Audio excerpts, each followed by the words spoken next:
Hey putain, Gilles n'est pas là. Donc aujourd'hui, c'est moi qui vais vous présenter tout seul l'émission Cinéma 1635, votre émission favorite de cinéma.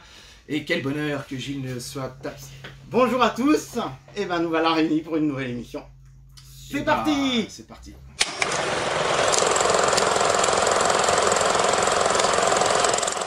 Et on démarre l'actu ciné avec malheureusement une mauvaise nouvelle. C'est le décès de Bertrand Tavernier survenu le 25 mars dernier. Bertrand Tavernier était un grand réalisateur français, on lui donne notamment Coup de torchon, L627 ou encore Un dimanche à la campagne. Et surtout Le juge et l'assassin. Et aussi Le juge et l'assassin. Bertrand Tavernier avait reçu en 83 l'Oscar du meilleur film étranger pour le film Coup de torchon. Il nous a quittés à l'âge de 79 ans. Rappelez-vous, en 2020 était sorti sur Netflix le film d'action Balle perdue, film réalisé par Guillaume Perret, avec notamment au casting Ramzy Bedia, Nicolas Duvauchel, Alban Lenoir ou encore Stéphie Selma. Et bien ce film, qui avait pas mal cartonné d'ailleurs, aura le droit à sa suite, puisque Netflix a commandé une suite à Balle perdue, mais ce sera pas avant 2022 par contre. Grand doubleur et comédien Jacques Frantz nous a quittés le 17 mars dernier. Il était notamment la voix française de Robert De Niro, de Nick Nolte ou encore John Goodman. Il a doublé la plupart de leurs films dans toutes leurs carrières respectives. C'était aussi un comédien. Il avait joué notamment dans Contre-enquête ou encore L'Arnaqueur. Il nous a quittés à l'âge de 74 ans.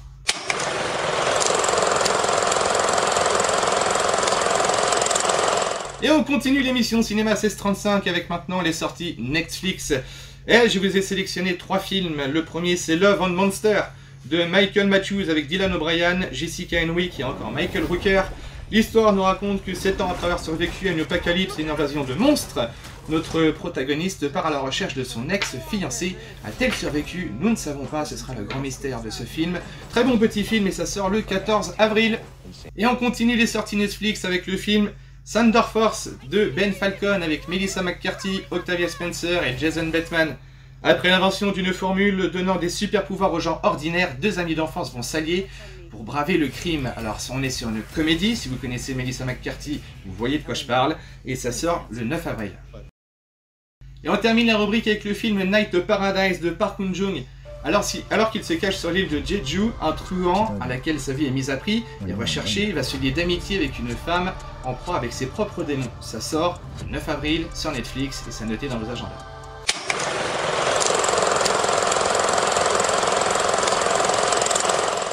Et cette semaine, pour le ring, on vous a choisi un film de ouf. C'est Dracula de France... Attends, là. Et donc je le disais, cette semaine, Gilles et moi, nous avons sélectionné un très bon film. Il s'agit de Dracula de Francis Ford Coppola, sorti en 93 avec un casting 5 étoiles, voire même 6. On peut citer Gary Oldman, Anthony Hopkins, Winona Ryder et encore Keanu Reeves. Alors pourquoi ce film est bien? Je vais vous le dire. Parce que déjà, c'est un film qui est poétique à souhait, qui est excellemment bien monté et réalisé, parce qu'il a relancé les films du genre, parce qu'il rend plein d'hommages aussi au cinéma, notamment Nosferatu. Stop, là non, pas possible, on peut pas dire ça. D'abord il ne rend aucun hommage, il essaye d'adapter vainement et lamentablement un roman absolument sublime. En fait, le casting, oui, est excellent, sauf qu'il est un peu ridicule. Quand on voit Hopkins sauter quand même, c'est d'une débilité mentale, mais c'est pas grave. Quand on voit Gary Oldman en Dracula, bon, on peut se poser des questions sur le choix du comédien, parce que franchement, mais c'est pas grave, c'est pas grave. Mais Dracula n'a jamais été un vieux travelot sur le retour avec des costumes délirants et des perruques débiles.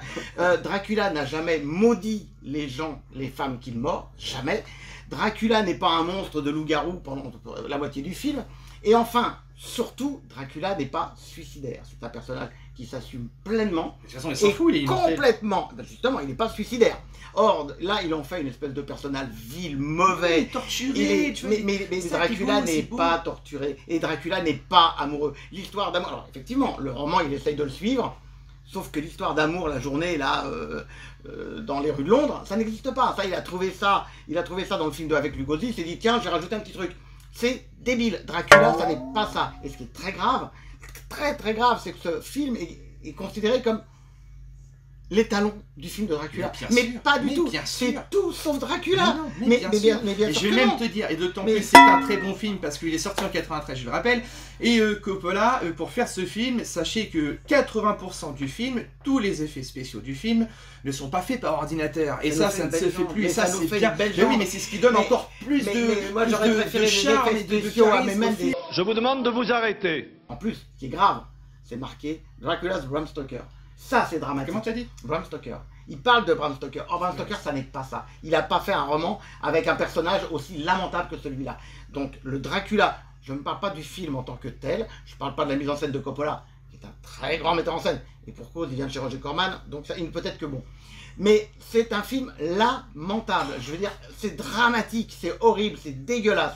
Surtout quand on parle d'un personnage aussi emblématique que Dracula. Donc, si vous voulez voir du Dracula, il y en a d'excellents. Mais surtout Oui, pas ça c'est vrai. Ça, pas c'est vrai. celui-là. Je vais Celui-là est à éviter, à ne pas acheter. Volez-le si vraiment vous avez envie de le voir, mais c'est tout. Mais ne le regardez pas, c'est Tu l'as dans ta dramatique. boutique là? Je l'ai dans la boutique. Venez le voler chez Gilles. Voilà, Si vous venez le aimez, voler si ici. vous aimez, si vous aimez Non. Dracula, moi je Non, vous mais conseille vous ne pouvez vivement pas. parce Non. que le film est Non. d'une noirceur mais d'une poésie aussi à la fois. Les interprètes, les comédiens sont excellents, le montage est parfait. Ça a relancé, comme je te le disais en plus, les films du genre, en tout cas les mythologies sur les vampires parce que après il y a eu Vampire, Monica Bellucci est très jolie. Oui, c'est vrai, j'ai pas cité. Alors, Il y a Monica Bellucci aussi, voilà. Il y a 2 minutes vraiment très jolies. Et en plus, il y a une petite touche, voilà, Cocorico. Vous l'aurez compris, pour moi, Dracula, c'est... T'as bien aimé ça? Vous l'aurez compris, pour moi, Dracula, c'est un 8 T'as sur 10. évité. C'est un 8 sur T'as 10. évité. Voilà. Voilà. Bah écoutez, voilà, vous n'aurez pas tout perdu, mais franchement, reportez-vous sur d'autres films. Ouais, je remets mon... Je vais voir des petits arriver par Voilà. le chef. A plus. Au revoir.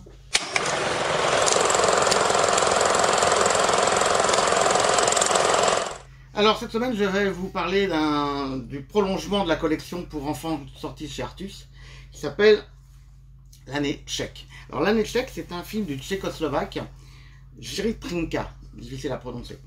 Trnka, c'est le plus grand marionnettiste cinématographique du cinéma. Il a fait école, d'ailleurs beaucoup s'en inspireront par la suite, et d'ailleurs même encore aujourd'hui, ça reste vraiment un réalisateur emblématique. C'est un type qui quand même a adapté Tchekhov, Boccace, même Shakespeare, et dont le film le plus connu, il en a fait un peu moins d'une dizaine des longs métrages, mais le plus connu étant Le brave soldat Schweik. C'est un film, donc, au départ, pour enfants, certes, mais il ne faut pas oublier aussi que ça s'adresse aux adultes, d'autant que le film est en version originale sous-titrée. Alors, un film qui me tient particulièrement à cœur, Le sang du vampire. Un film britannique de la grande époque, film gothique par excellence, que l'on compare très souvent à la Hammer. Je ne suis pas persuadé, puisque le Hammer avait sorti son premier film vraiment gothique et en couleur, qui était Frankenstein s'est échappé un an avant, donc il n'y en avait qu'un. Dire que ça copie ou ça plagie la Hammer, je ne pense pas, d'autant que Robert S. Baker et Monty Berman, les deux producteurs, avaient leurs propres idées en tête et bien précises. Ce qui nous donne un film plutôt sadique, où il y a une certaine forme d'humour noir dans les dialogues, et un aspect un peu plus crash-spec que le côté classieux des films de la Hammer. Ceci étant, il est gothique à souhait, et surtout il y a un casting extraordinaire, surtout en la personne de Barbara Shelley, grande icône du cinéma d'épouvante, qui exposera littéralement dans Dracula Prince des Ténèbres en puritaine collée montée, qui une fois devenue vampire sera d'une sexualité incroyable, et notamment elle aura aussi le rôle principal de la Gorgone, alors cette fois-ci aussi pour la Hammer. Monty Berman et Robert S. Baker ont produit donc d'autres films, notamment un superbe Jacques l'Éventreur en noir et blanc, un autre film, alors là un impéritable chef-d'œuvre avec Peter Cushing, ce sera L'impasse aux violences, qui parlera de Burke et Hare, les deux récupérateurs de cadavres.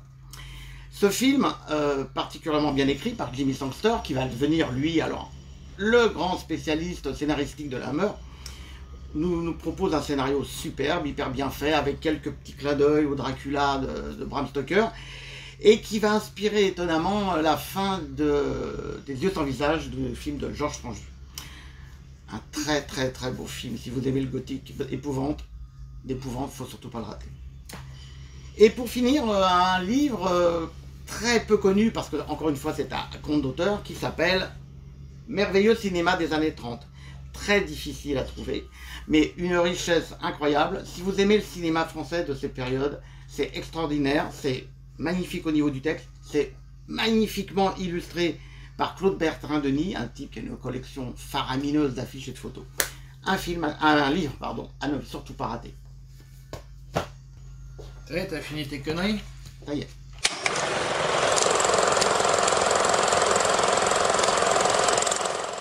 Et maintenant, c'est le moment que vous attendez tous, c'est bien évidemment jeu. Et cette semaine, encore une fois, qu'est-ce qu'il y a encore ici? Eh ben des questions, toujours des questions. On gagne des DVD, des affiches. Quand on vient les chercher, on gagne des choses. Donc venez les chercher. Et un week-end à la montagne en compagnie de Gilles aussi.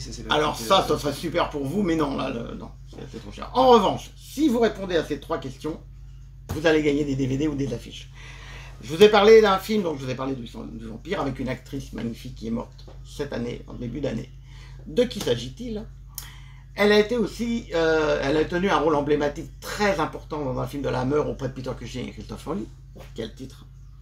Enfin, je vous ai parlé d'un marionnettiste célèbre, d'un film qui vient de sortir chez Artus. Juste son nom, et vous aurez gagné. Pour répondre, il vous suffit de envoyer vos réponses à rédaction@zenistv.fr. Les lots sont à venir chercher à Cinéma Tout Vu, 10 rue de la Ferté, D7000, La Rochelle. Nous vous rappelons qu'également, pour participer à ce jeu, il vous faut également partager l'émission. À bientôt, à la prochaine. Très bon film. Portez-vous bien. Voilà, à plus.